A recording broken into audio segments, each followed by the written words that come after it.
Namaku Rifan, umurku 20 tahun.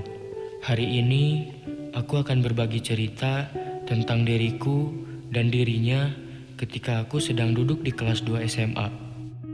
Saat itu, hatiku hancur ketika suatu hari aku melihat dirinya dengan orang lain. Kita sebut saja Fahri. Dia adalah teman sekelasku, bisa dibilang teman terbaikku juga. Pagi itu, udaranya begitu sejuk dan aku pun merasa begitu bahagia. Kemudian, tidak terasa, aku pun sampai di sekolah. Aku menaruh tas di mejaku, dan dirinya duduk di depan mejaku. Tetapi aku merasa ada yang berbeda dengan dirinya. Dia tak biasanya tidak menyapaku, tetapi aku tidak mempersalahkan itu. Siapa tahu dia lupa atau sedang kecapean.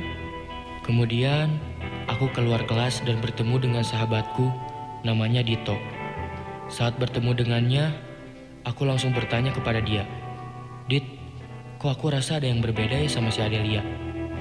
Kemudian dia pun menjawab, "Beda, punya yang baru kali," jawabnya sambil bercanda.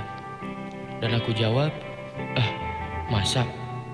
Saat Dito berbicara seperti itu, aku juga berpikir seperti itu, tapi aku tidak langsung menyimpulkan. Siapa tahu salah tebakan si Dito. Kemudian, bel masuk kelas pun berbunyi. Aku dan Dito masuk ke kelas. Ketika di kelas, aku sengaja tidak menyapa dia duluan. Soalnya, aku cukup kesal dengan perkataan Dito tadi. Tak lama kemudian, dirinya menyapaku. Aku kira dia akan bilang, "Hai, apa kabar?" Tetapi, tebakanku salah. Ternyata, dia cuma menanyakan PR kepadaku. Saat itulah aku mulai agak curiga. Setelah itu, tak lama kemudian, Fahri pun datang. Dia menghampiri bangkuku dan Dito terlebih dahulu. Kemudian dia bilang, "Van, sekarang ada PR apa?" Aku pun semakin curiga. Mengapa perkataan Fahri dan Adelia sangat persis? Setelah itu, datang guru bahasa Indonesia dan meminta kepada semua murid untuk memfotokopi sebuah bab dalam buku paket. Disinilah kecurigaanku dengan Dito terjadi.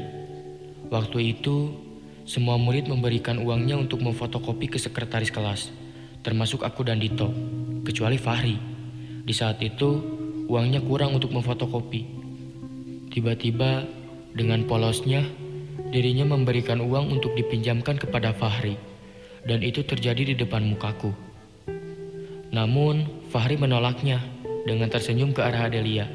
Adelia pun terlihat memaksa untuk memberikan uangnya sambil merespon senyuman Fahri. Padahal, tadinya aku yang akan meminjamkan uangku kepada Fahri. Tapi, tak apalah. Disitulah hatiku terasa hancur dan terpukul. Saat kejadian itu, aku langsung pergi ke bangku paling belakang. Kemudian disusul oleh Dito. Sambil menepuk punggungku, dia berkata, "Sabar ya Van, mungkin cuman iseng," katanya sambil tersenyum ke arahku. Aku pun menjawab, "Enggak lah Dit, biasa aja kok, santailah," jawabku sambil tersenyum. Namun di balik senyumku itu, tersimpan perasaan yang begitu memukul hatiku. Karena aku adalah tipe orang yang malu memperlihatkan kesedihanku, meskipun terhadap sahabat sendiri. Setelah pembelajaran selesai, akhirnya waktu pulang pun tiba. Semua kelas pun bubar, kecuali kelasku. Karena kelasku diminta untuk beres-beres semua kelas, karena akan diadakan pemilihan ketua OSIS baru.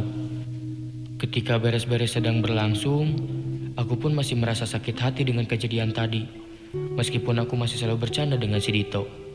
Dan kebetulannya, tidak tahu kenapa, Adelia satu kelompok dengan Fahri.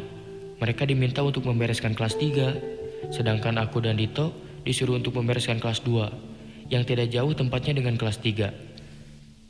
Mendengar perintah tersebut dari guru, aku pun merasa sangat khawatir. Aku khawatir takut terjadi hal yang menyakiti hatiku lagi. Kemudian, ketika kita sedang membereskan semua kelas, aku hendak membawa pel lantai, dan posisi pelan tersebut berada di tempat wudhu yang mengharuskan aku berjalan melewati kelas 3. Saat aku melewati kelas 3 tersebut, ternyata dugaanku benar. Terlihat Adelia sedang menyapu lantai, sedangkan Fahri sedang menaikkan kursi ke atas bangku. Namun yang lebih menyakitkannya lagi, mereka beres-beres sambil bercanda dan tertawa berdua. Aku pun bergegas ke tempat wudhu untuk mengambil pelan dan menyegerakan langkahku untuk sampai di kelas 2. Meskipun terlihat kembali mereka yang sedang bercanda, dalam hatiku aku berkata, jika kamu memang bahagia dengan kondisi sekarang, jalanilah. Kalau bisa seterusnya, sudah, hiraukan saja diriku. Aku cukup bahagia bila melihat dirimu bahagia. Biarkanlah aku bahagia dengan caraku sendiri. Setelah kejadian itu, rasanya ingin sekali segera pulang ke rumah dan tidur dengan nyenyak, agar hatiku tenang kembali. Beres-beres kelas pun selesai. Kemudian aku pulang sendiri, tanpa berpamitan dengan Adelia. Dito pun berpamitan denganku. Kemudian dia pun pulang. Dan setelah kejadian hari ini, yang aku alami sendiri, ketakutanku untuk memiliki seseorang lagi menjadi sangat besar. Aku takut kejadian tadi dan yang lalu terulang kembali. Itulah sedikit cerita dariku, Rifan, seorang pria yang pernah tersakiti oleh seseorang yang sekarang entah kemana.